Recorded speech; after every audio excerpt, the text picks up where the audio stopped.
step out your way. All right. Yeah, that lunchtime, and she has an A on her cup too. Nice.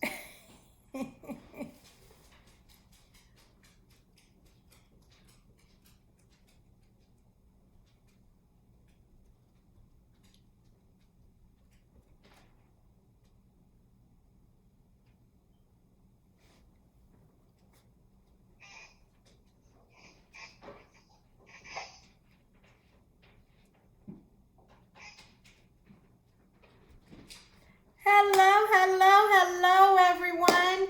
Week 31 of Lunchtime with Anna. Thank you, everyone. You guys have made this show go so far. I had doubts along the way. There was times where maybe I wanted to quit. And I thank you, each of you.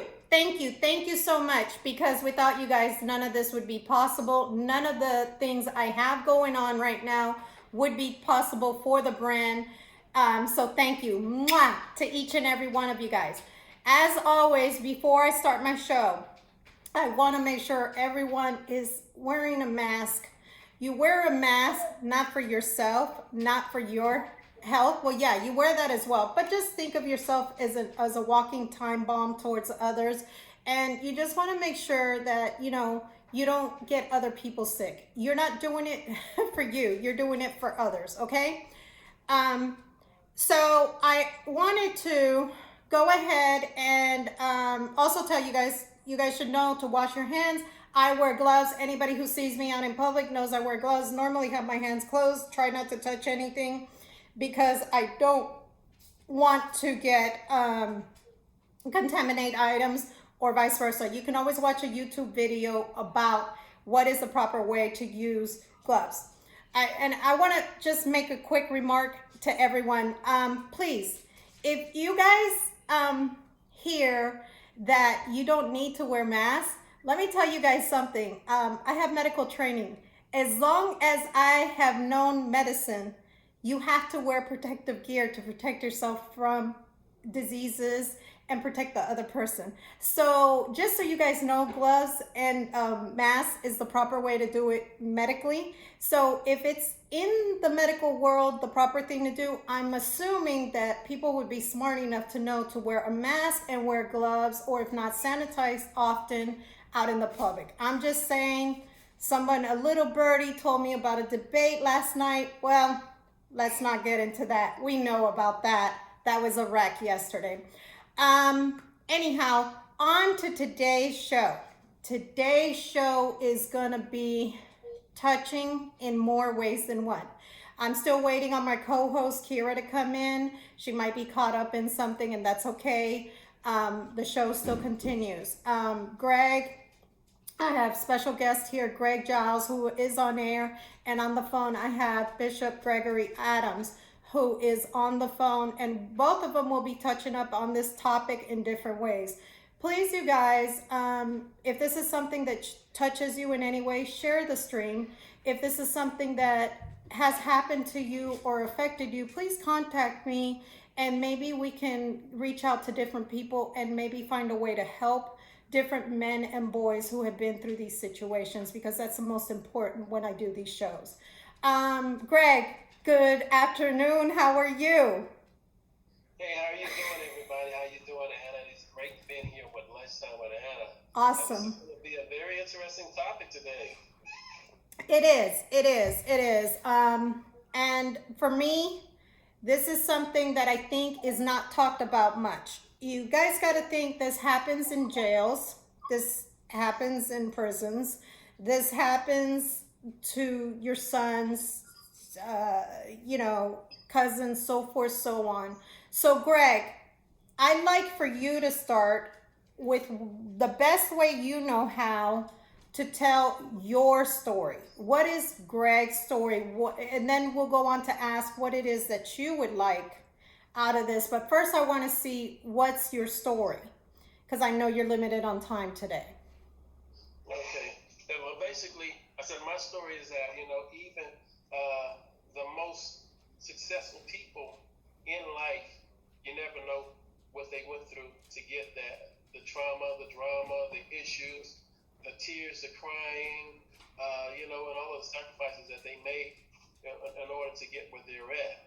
And, everybody said, man, you got it good. I would love to walk in your footsteps, but, are you actually able to walk in my shoes? You know what I'm saying? Would you be able to deal with the same things that I've dealt with the same way?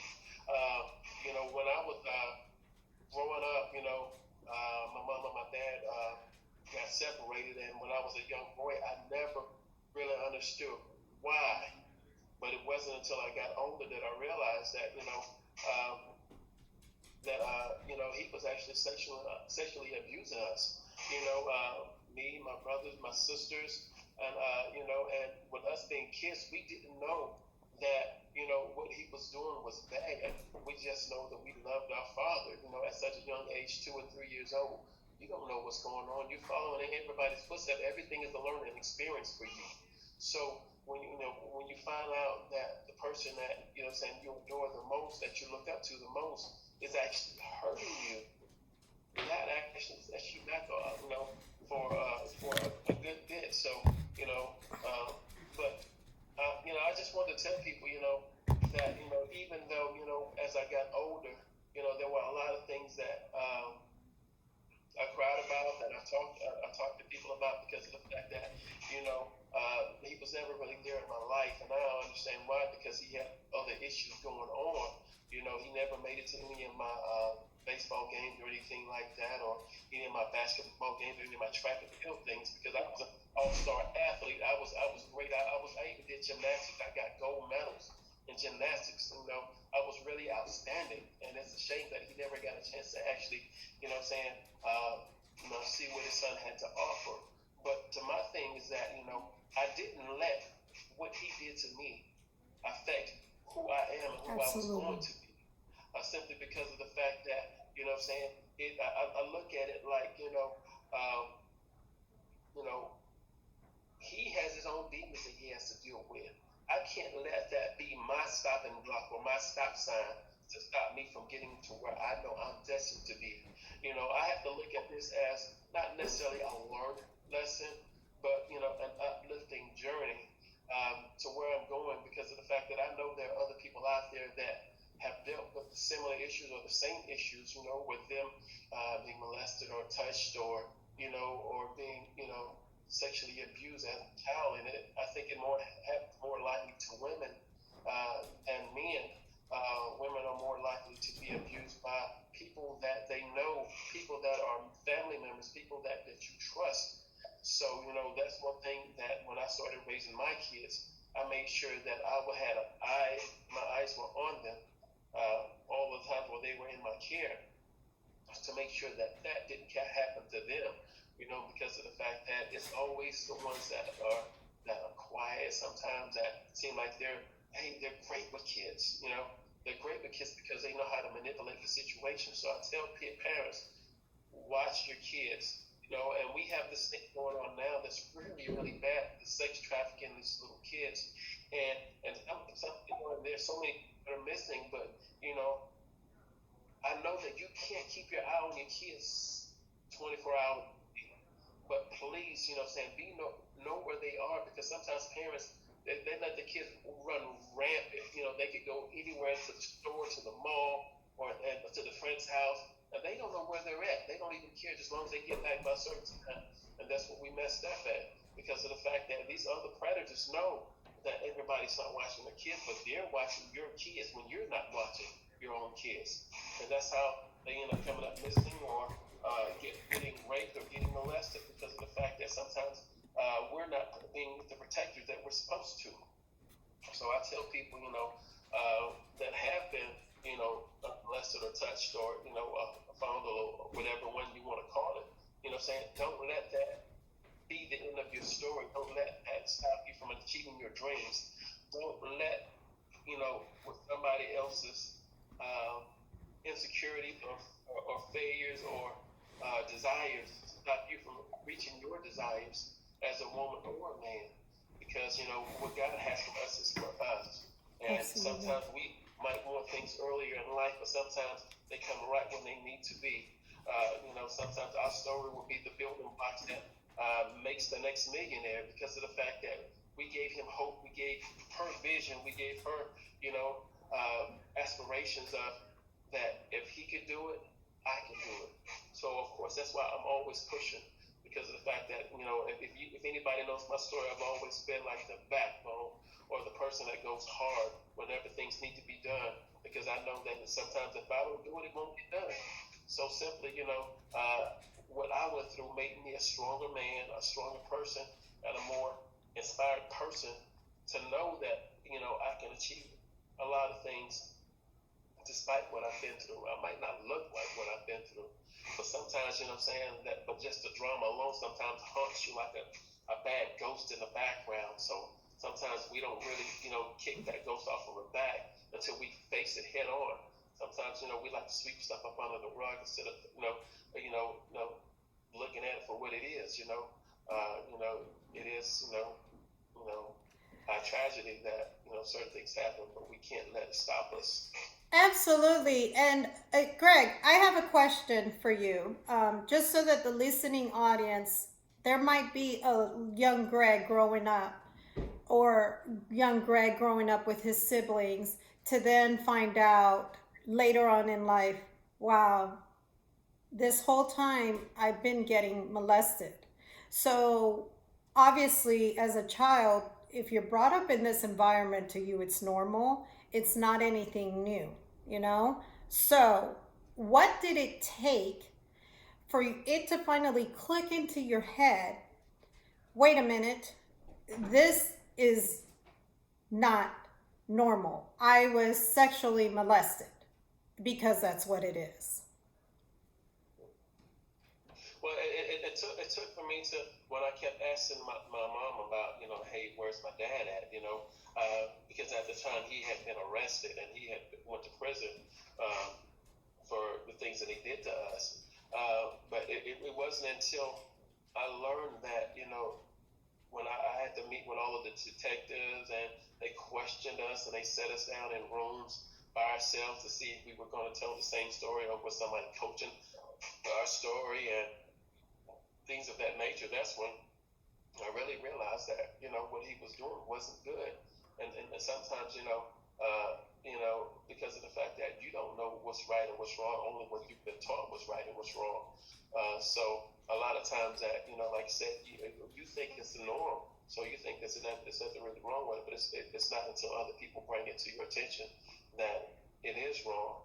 So, for the people that are dealing with that right now, and that know that it is wrong, I want you to reach out to somebody, talk to somebody, a friend, a cousin, or, family member that you can trust, because sometimes you can't trust, if it's your father that's abusing you, sometimes you can't trust to tell your mom about it if she's really defensive over her husband or her boyfriend. Sometimes they will choose them over you. So you have to talk to somebody that you know is going to listen to you, somebody that's going to believe you, somebody that has your back and your best interest at heart, so that you can actually get this situation, these things that are going on to you stopped. And that's the only way that we're going to actually get them stopped is to actually, tell somebody that's going to pay attention to your story, somebody that's going to listen, somebody that's going to care about, what's going on to you and want this person, justice, justice done to this person so that they won't hurt anybody else. And that's the whole thing that, because in my story this might be different from everybody else's story.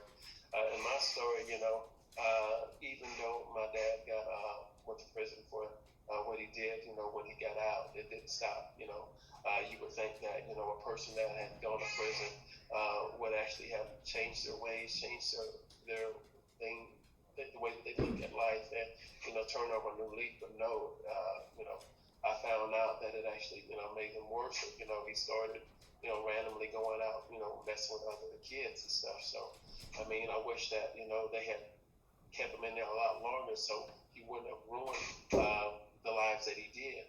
And growing up, with me being a boy and me being his son, and a lot of people knowing what he did to me, that put a lot of other people's guards up when I walked in certain rooms because they say, is he like his dad? I don't want him around my kids. And sometimes that people that are tampered with end up tampering with other people. But it affected me in a totally different manner. It made me want to protect those that have been abused, opposed to trying to go out and abuse other people. Sometimes the cycle never stops. Look at the situation with R. Kelly. Absolutely. He was touched when he was a little boy by a female, and now then he started touching other females when he got older and stuff, and the cycle didn't stop, and now he's in prison. So sometimes we have to sort of lock this down and stop this in the beginning stages so that it doesn't affect so many people. Because one person could go out and do this to 200 people, opposed to when they did it to the first person, that first person go ahead and saying, this is what happened to me. This person did this to me. I want to press charges.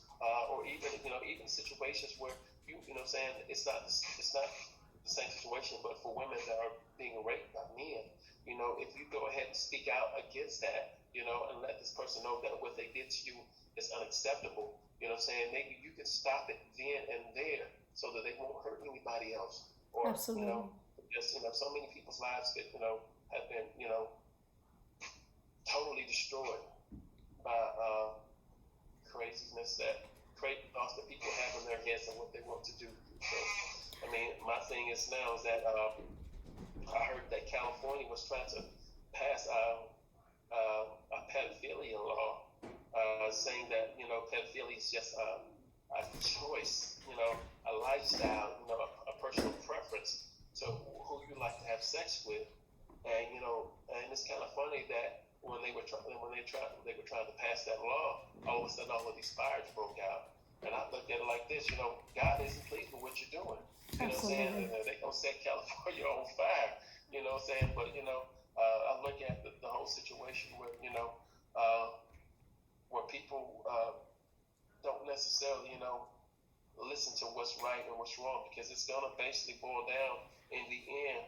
It's gonna be the people that have moral conscience on here. It's gonna be a fight between right and wrong, good and bad. People are going to have to decide, what side they're on. And I can tell you right now, the bad side is not going to win. We got too many good people around us that, are going to be fighting to our death to protect our people, our family, and our loved ones. So that's all. That's it. Sorry. No, you're fine. Because you have to let it out.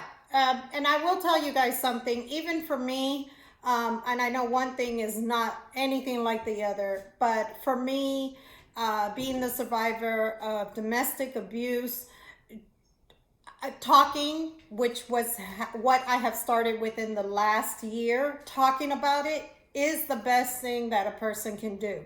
Internalizing it causes more mental trauma and more issues. So this is why I didn't interrupt you, because I do think that you have to let that out. And I do think that if there's another Greg out there, I hope his voice helps you enough, because from what I'm understanding from all of this, Greg, to you, this was the total norm. You didn't know any better until you got older. How has this affected your personal life? Friendships, relationships, so forth, so on. You've already mentioned with your children how it's affected. How has it affected?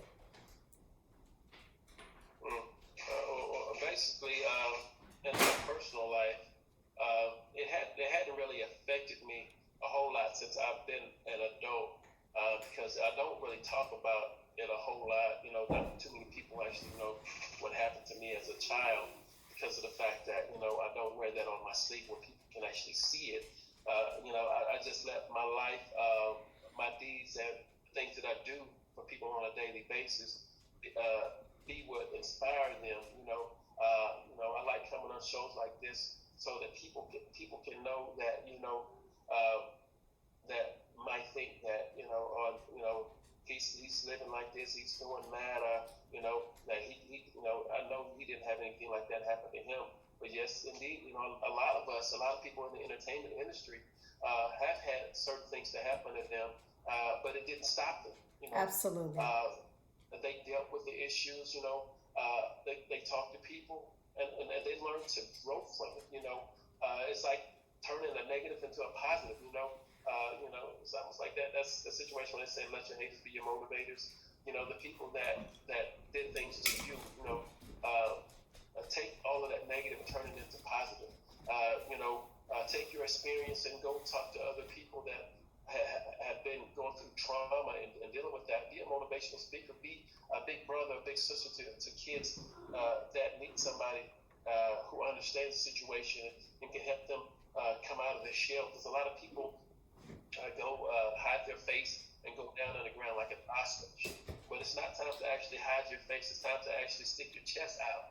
And be, I'm not necessarily saying be proud about what happened to you, but let people know that it's not going to stop you. Saying, put your cape on, and be that Superman or Superwoman or Wonder Woman, that that you can be, definitely, keep reaching for higher goals and dreams. It can happen. Absolutely. And for the people that are dealing with depression, about the situation, find somebody to talk to.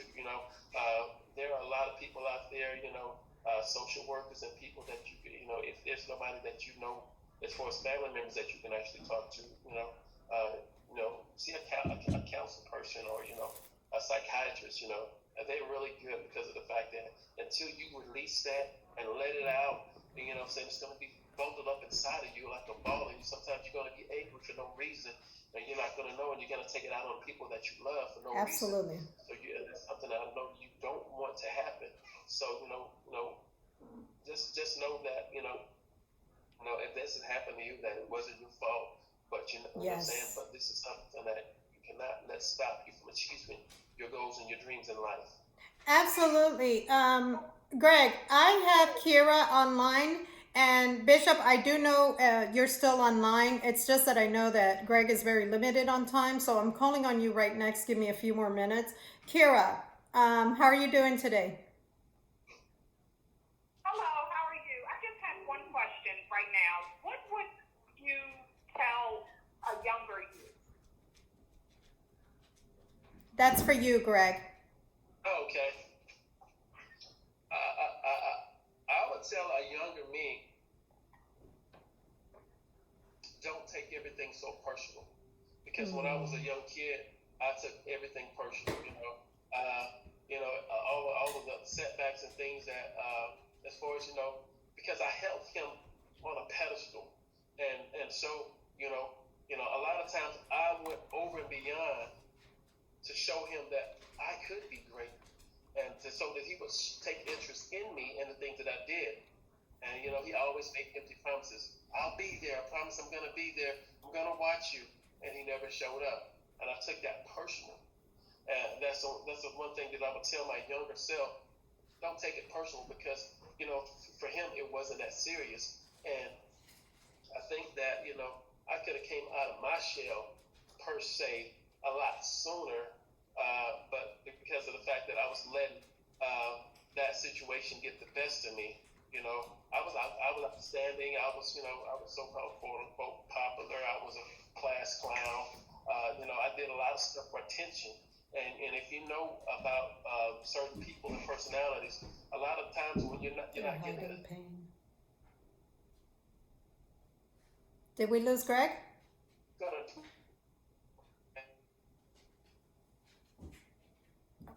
You guys, excuse me, we're having technical difficulties.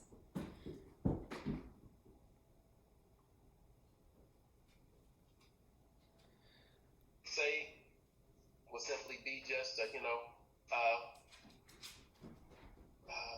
be confident in who you are and walk forward and don't look back sometimes, because of the fact that I used to always reminisce about things that happened in the past opposed to just looking forward to my future. That would be my one mistake. So I want to say something, and this goes to both of the fellows that I'm interviewing today.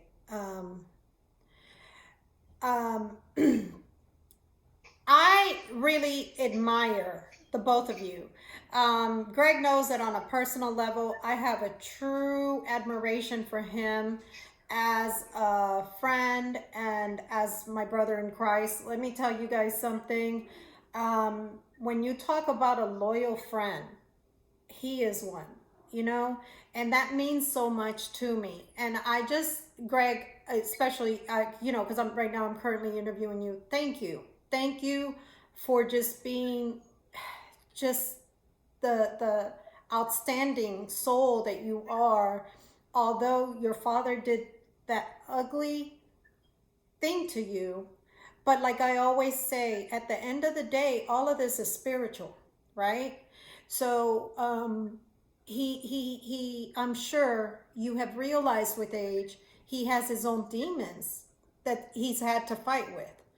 Um, and to this day, maybe you're like, I still need some answers because we're human, right? So I get it because I've had to go through counseling. And I'll tell you guys something. It's funny, and these are jokes that they say, you know, when you do have to go see a counselor, psychologist, whatever you want to call them, that they'll ask you how you're doing, and you got all these ideas in your mind how you're going to tell them how you're feeling. And this is before your healing actually happens. And you're just like, once you sit in front of them, you're like, zip. And you just sit there and you're just like, have nothing to say. Not a word. So I totally get it. I've had to go through all those different stages, and it's just hilarious when I look at it now because it's like I was there, you know? But God is so good, and God has walked you through this. And let me tell you guys something. Greg has done mighty well for himself, and my friend, a huge round of applause to you for being an outstanding man, an outstanding father, an outstanding husband, maybe one and a friend, maybe one that's just too good and too loyal to people, you know? And I personally, because I know you on a personal level, I thank you for being the great person that you are and how you have overcame all of that. Kira, do you have any other questions for Greg for now? I don't have any questions at the moment, but I do have a comment just in terms of the information that you provided, the light that you shed, and the light that you share. I've, of course, met you before, and I just want to say it takes a lot of courage to, Yes. Share things like this. No matter what age you are, or male, female, or whatever, it takes a lot of courage and it takes a lot of backbone to be able to do that. Yes. So hopefully, in you telling your story and sharing, what you shared, you've inspired other people, to seek help and to get help. So I just want to say thank you for that, because a lot of times we could be in a room with someone and not know what they're going through. A lot of times we can, be sitting right next to somebody and judge them based on, whatever we see, not, taking a step back or taking an opportunity to actually even speak to them. So I just, again, want to say thank you, because it's definitely needed in all communities across the board. Absolutely. So people just, even be able to see, okay, well, I'm not the only one that's been through this or something similar or Yes. whatever the case may be. So thank you. Yes, and I feel the same way, Greg. And if you could, before you leave, because I know you have to leave now, could you please, in case there's another young man or a man that would actually like to contact you and speak with you, have them contact you. Are you willing to give them your information, or what information you have? Yeah, sure. I don't have a problem with that because I'm like an open book. That's one thing that keeps me grounded, because of the fact that I don't try to hide anything. It is what it is. I don't try to be more than what I am. Where I'm at in life is where I'm at. I'm not trying to be up here. I'm not saying I'm down there, but I'm like where I'm at. Everybody's has a particular time in life where they're in a process. Certain people try to brag about what they have, or or try to be more than what they are. No, I'm not. It is what it is. I'm not going to put on a facade of who I am. I just try to be me. For anybody that wants to reach me, you can reach me at 678-824-2787. That's 678-824-2787. You can always reach me there, and I'll be glad to talk to you. Thank you so much. And Greg, thank you so much for taking out of your time. Give me a call whenever you want. And thank you. That story was touching. And I know that through these streams, it is touching another young man or another man out there. And thank you, because it takes a tougher man to come forward and say, this happened to me. I just really appreciate you taking out of your time. Not a problem. I really enjoyed being on the show. God bless you. Our next guest is Bishop Gregory Adams. Bishop, are you on air? Yes, ma'am, I'm here. God bless you, Bishop. How are you doing? I'm blessed. I'm wonderfully blessed by the Lord. Amen. Enjoying Greg's story, how he went through what he went through, and how he did not allow that to keep him down or keep him stunted, that he could not move forward and grow. And I love that book. I didn't have the experience of being molested as a child by a family member, but you're dealing with the topic today. You and I talked about it last night, and touched base on it as it relates to my experience with sexual assault. While I was in the military, I befriended a soldier, and when I was in, they had a don't ask, don't tell policy. So, the guy and I would sit around and talk about our girlfriends, and we both had I had anyway, my one girlfriend, and he showed me his little baby supposedly. But he invited me to a party that was all respectful. And I sat there. I can recall the day, I can recall everything that transpired. And when I got there, I said, man, where the people at? And he said, when you're the first one here, they're going to come and eat here and all that. There's supposed to be some nice looking girls coming in. And then he asked me if I want something to drink. And I said, sure, give me a drink. And somehow or another, he apparently laced the drink with a knockout drug. And I was wondering, he kept asking me, he said, how do you feel? I said, I'm fine. Why do you keep asking? And shortly thereafter, a few minutes or seconds or so passed by, I became lethargic and I couldn't move.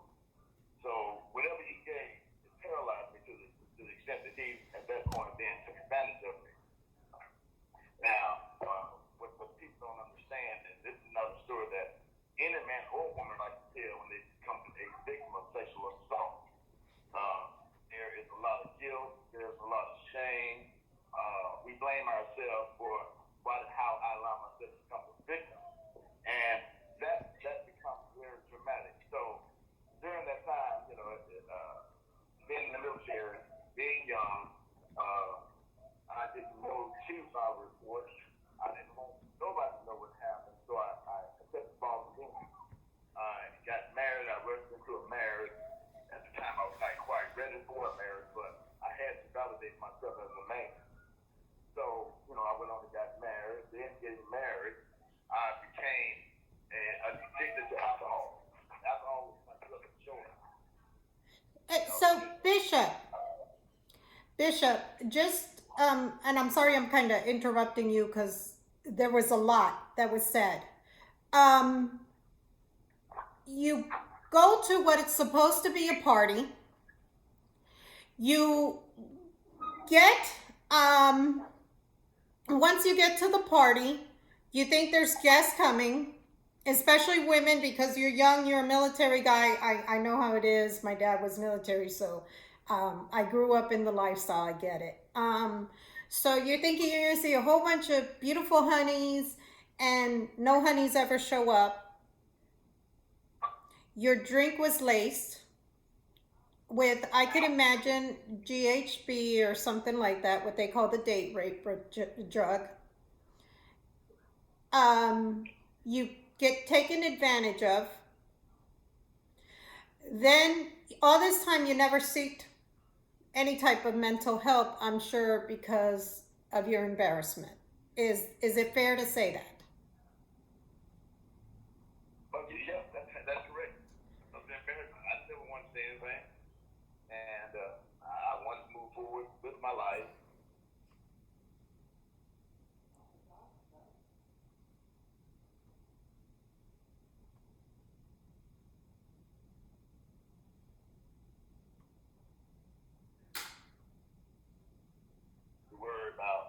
reality of what I faced. Well, like I said, I rushed into a marriage and being young, I got married to validate myself. But in doing that, I also became very promiscuous because I had to prove mentally to myself that I am a man, that I'm all what I am. And granted, the woman that I married, I loved, and I did want to be with her. And I don't regret ever getting married to this day because she's the mother of all my children and my best friend. But I was very angry, and I would lash out at her through anger by fussing. I would not physically touch her, but I was angry. Then children, I wouldn't allow my children, like Greg said earlier, I kept an eye on my children. I didn't let them go spend the night over at their cousin's house. Their cousin wanted to spend the night, they spend the night in my house. That way I could monitor them a whole lot better. But when they got about 15 to 16, they felt like, okay, then can I go over to this house? And I'm like, yeah, let me know. I'd call and check upon them, make sure everything's good. But I was very protective. I was, like my wife, I was overprotective. But she said, something is wrong with you because you're angry, you're bitter. And I finally broke down and shared my testimony with her. And of course, she felt sorry for me. And one thing, I'm like most people, I don't altogether want you to feel sorry for me because then it puts me in a state of mind like, is there feeling towards the situation sincere or where is it coming from? So I shared it with her, and she said, you need help and you need counseling. And I finally decided to report the incident to the military. And, the statute of limitation is bad, but, after the assault took place, I didn't see that fellow soldier around me for a while. And one day I was on guard, and he decided to walk down the street. And I yelled out to him, and he took off running like a rabbit. I did not leave my military post for civilian. But later on in life, as EPS now, I was at airport, and he came in because he had some of the paperwork. And I confronted him. He knew that I was angry, but one thing I do like my freedom. He was a sailor, and don't let anything limit you. And he apologized and asked him why did he do that to me. And I would not, take pleasure or just all this. You think that's just dump you as far as I'm concerned. But I never knew that you were gay. And I never had a phobia about homosexual, about, you guys that were tour with me that were gay. But I never had anyone approach me or do what he did. So that was the life that I lived with. I don't reflect on it because I can regurgitate the day, the time, the location that, the party was, and getting there and hearing the music, and it still is embedded in my mind. However, people think sexual assault makes you become crazy. And it doesn't. It just makes you keep you on guard. And your trust on people is very diminished. I really don't trust a lot of people. I don't hang out with anybody. Absolutely. That I thought were friends, but so they come with a friend. So the other one, so I really just kind of have a lot of people. Using person, I'm guarded, I am very guarded. And I just want people to know that if you became a victim, whether as a child or as an adult, there is help. And there is hope. And my fight at the time was alcohol. But as I matured, I realized my fight was only in the Lord. The Lord became my strength, my comfort. And he gave me a different perspective. Now I know how to deal with people. That too has become a victim of the things of everything. One thing's for sure, Bishop, as a victim of domestic violence, and I was also assaulted by the person whom supposedly lived in my household sexually. So I understand it. People say it's different and that doesn't exist, but it does. And it really shoots you down as a human being and who you are, and trust issues, so forth, so on. And when you do open up your heart to somebody, I totally get it. And you feel betrayed or like they backstabbed you or whatever. it's hurtful and it brings that wall back up and it makes you be more cautious, even more cautious with people around you because you don't want to show that vulnerability again. I totally get it, Bishop. I admire you to tell such a heartbreaking, I'm nearly in tears story because I could never imagine what you went through, and that's for you as well as Greg. Greg, wow, it takes a lot to be able to say this happened to me, especially being a man, because there's just such a taboo that, oh, you can't talk about it. Oh, it never happened. Oh, you got to be more man. But no, it is good to talk about these things, and it is good to help another bishop out there, because let me tell you guys something. Let me tell you how much God blessed this man. If you don't believe me, he always puts his videos on Lunchtime with Anna group page. Tell me if his messages are not God anointed. Okay? Our Father has led all his steps through the pain and everything.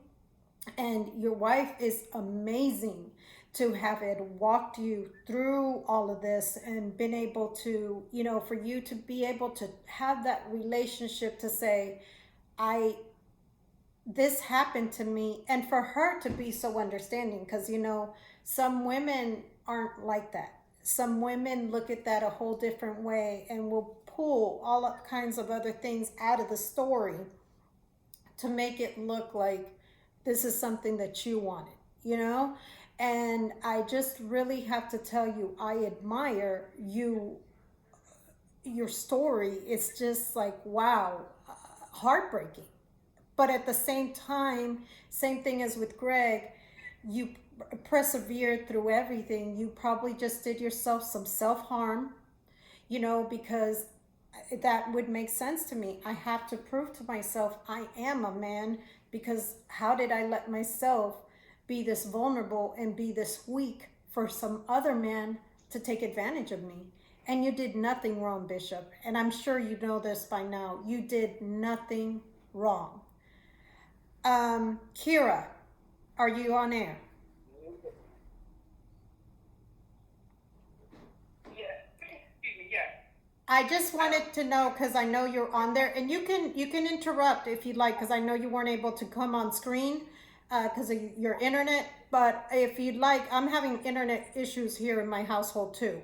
But if you'd like, you can interrupt and interject or whatever you have to do to ask whatever questions as he's going through his story. Is there anything you'd like to add? Finish. But I do have a question. That you were, angry and things like that. Your wife noticed it, and pretty much she was, excuse me, one of the reasons at least for you, or the initial reason for you to see counseling.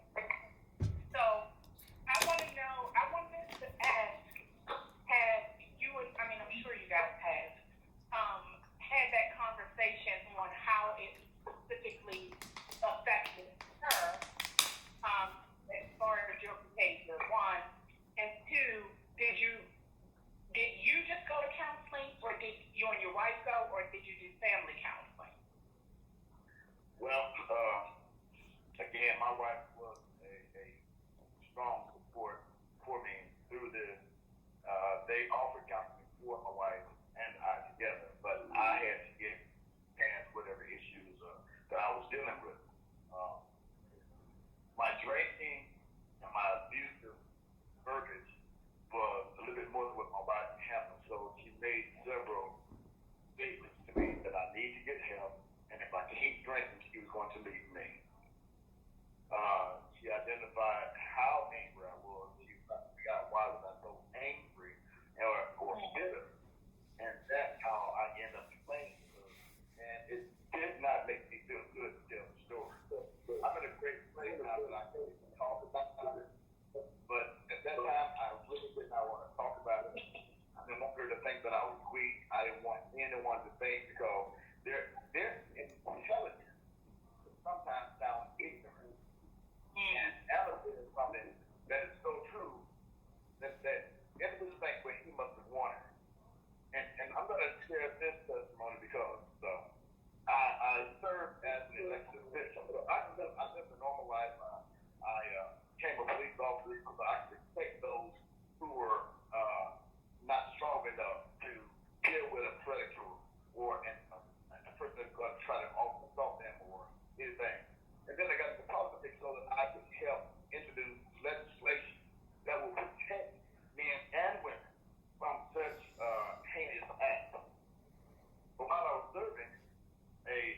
of mine decided she wanted to try to capitalize and get financial gain and told a lie that I had harassed her.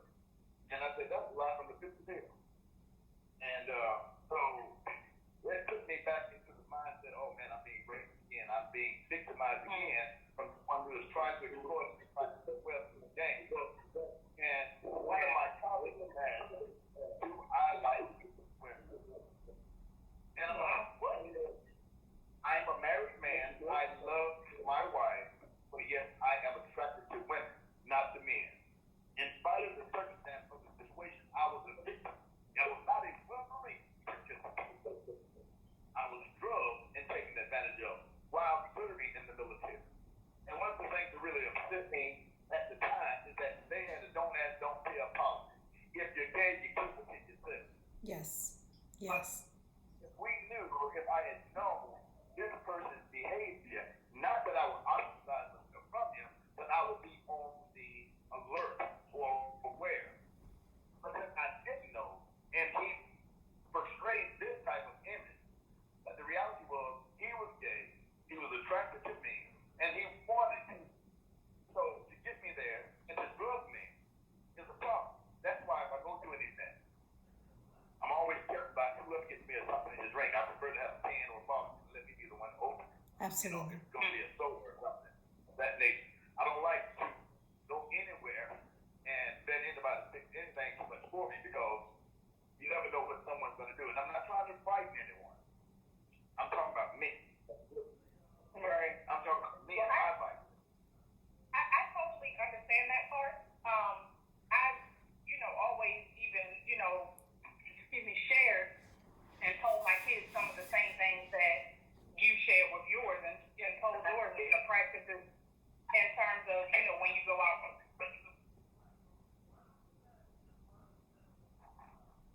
Kira, are you there? Yes, it sounded like it faded out, but I was just saying that I tell my kids some of the same things. Don't let anybody get you a drink. Get your own drink. If you go to the restroom, go with somebody else, and things like that. So I totally understand and I totally agree with all of those things that you said. And I also want to, just take a second to thank you too, because not a lot of people that's been through what you've been through has, or maybe not be blessed enough to have the mindset, let me do, X, Y, and Z so that I can help somebody else or support somebody else. So that's a big deal within itself. And even in terms of, your wife and your support from her, this is a big deal. And I want to just mention too that even, in our communities and things like that, we need to make sure, we need to make sure we're not, prejudging anyone when we, have a conversation with them or we see them or just making assumptions. So I just want to, thank you for mentioning those things because a lot of people just don't pay attention because we're so wrapped up in ourselves these days. Absolutely. And I think that's how we were raised. You're so caught up in yourself that nothing else matters. And and this is why I really praise my wife a lot because she was able to realize the guy that she was dating and the guy that's before her now is not the same guy. And those were some of the words that she said. What did you go through? What happened? And it took me years before I could share testimony with her. But I felt like God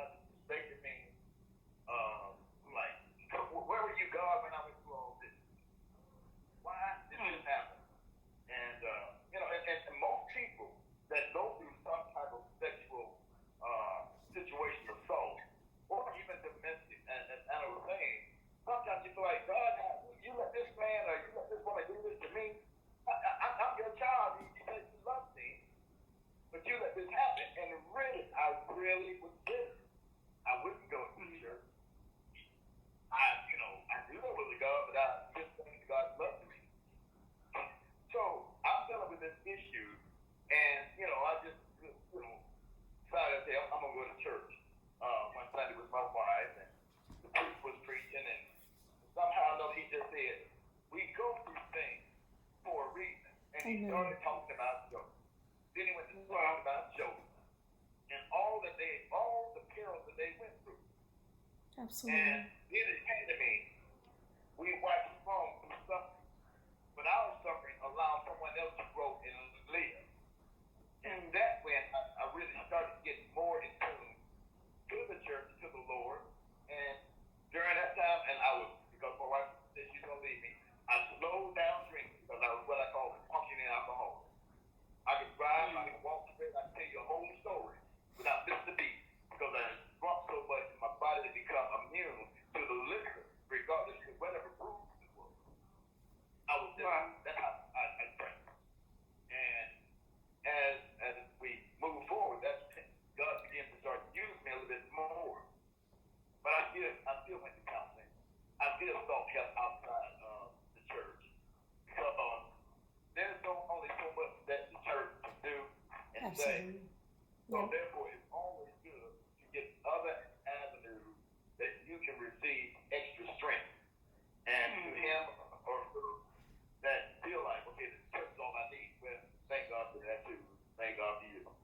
But me, I had to go through another process because sometimes even if you share a testimony with church folks, other quote things, they begin to judge you, criticize you, question you.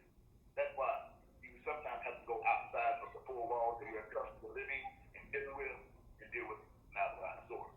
And that's where I was able to get a little bit more help. Yeah, I heard you on that 100%. It just reminds me, that the church is the body and not the building, and people get caught up on, the difference between the two. And I'm an advocate for counseling, like till there's no end. So I totally agree with what you're saying about that part as well.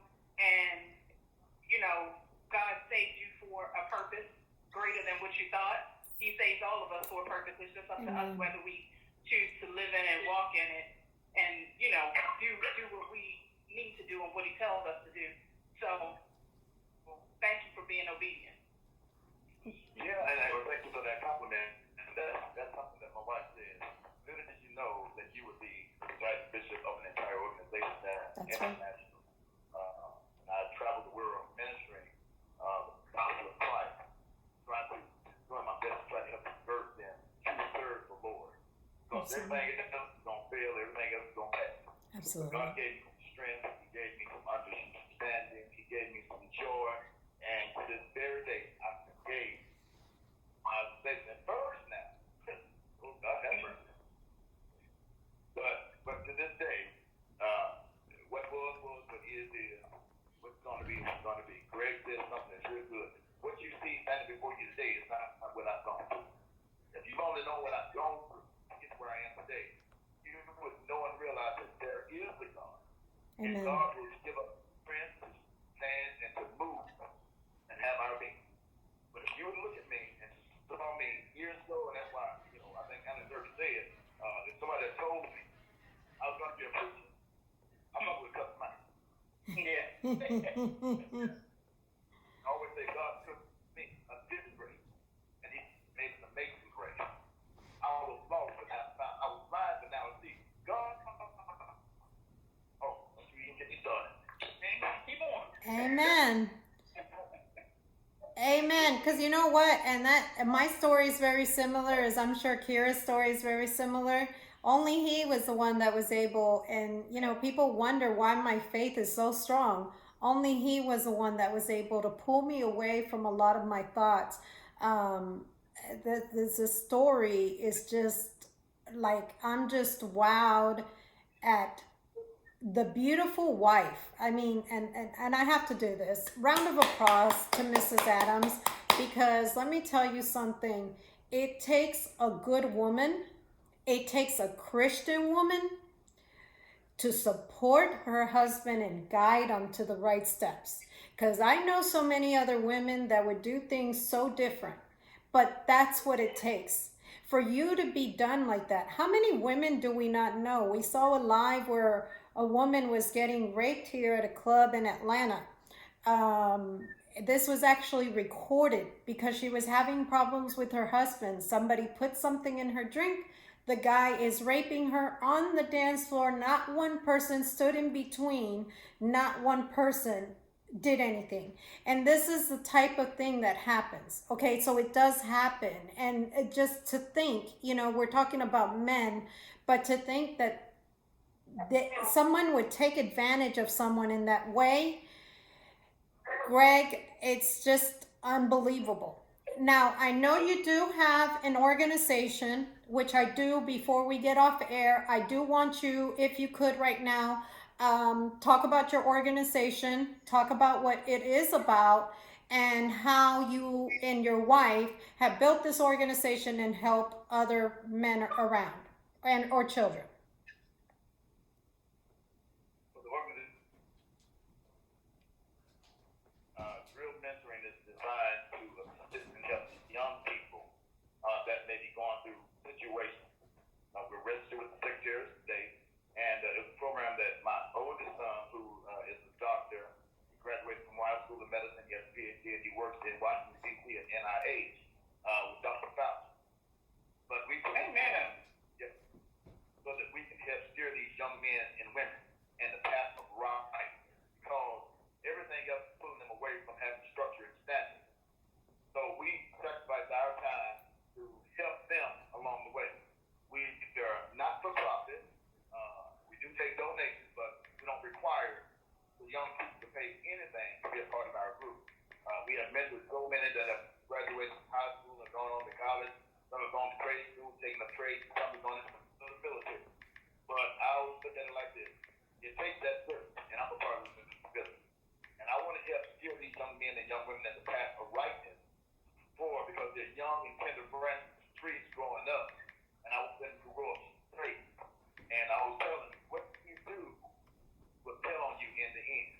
So if you walk upright, you don't have to worry about no consequences. And that's what we strive to do. And I appreciate my wife and my oldest son, who has my son and I had this, we just had a conversation. And then my wife, she said, well, let's put it to action. And she did. I would say this, and I can brag about it because she's mine. I should brag about me. I think I have my virtue alone. That's right. King of Hollywood referred to Esther as such, and I believe I can refer to mine as mine. So, I appreciate her for everything she has done, but I'll say this, we do appreciate Anna and her passion for humanity. Thank She you. cries out for people, and she tries her best to help as many people as she possibly can, and this is what I've got to know about her. So I appreciate her for inviting me on. Thank you. I'm glad I was able to tell my story, and I hope that I can help somebody else. And I'm reminded that Johnny McClurkin was sexually assaulted or molested as a child. Tyler Perry went through the same thing. And they turned out to be great entertainers. Amen. Lady Gaga, she thought about suicide. So it's not just him, them, and they. It's a plethora of people that have become victims to violence and ignorance. That's right. That a predator would being selfish would try to inflict on any man, woman, boy, girl. That's right. They're selfish. You're absolutely right. You're absolutely right, Bishop. Before getting off air, I want you to stay online real quick. Kira, if you could give your Wind Up Wednesday real quick. I'd like to thank you, Bishop. This show, I can go on for round 2, and thank you for that compliment, because that is the human that I try being the best that I can to make this world a better place. That is truly who I am, and you have to get to know me to know that. There's never bad intentions, not an inch of it. Kira, go ahead with your Wind Up Wednesday. I'll make it quick. Just in hearing Greg and Bishop talk, my Wind Up Wednesday words for today is courage, healing, and purpose. And I hope that people go back and listen to this show and then hear courage, healing, and purpose. Amen. And be able to apply it to their own lives. I do again want to say thank you, not just for sharing your story, but for what you're doing for allowing God to use you, not just you, but your children and your wife, and just being a true man of God. I really appreciate it.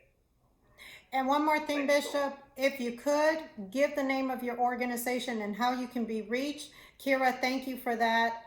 If you could, Kira, before getting off, give your contact information, and you as well, Bishop, before we get off air.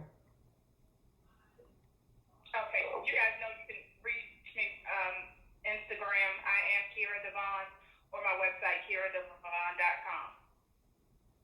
Go ahead, Bishop. And organization, if I understand, the Carl organization is Thrill Mentoring, DRRLL Thrill Mentoring, and we reach out to all kind of youth, and tell you, please feel free to reach out to us. My contact number is 404-408-5540, and my church is Restoration in Christ International Ministry.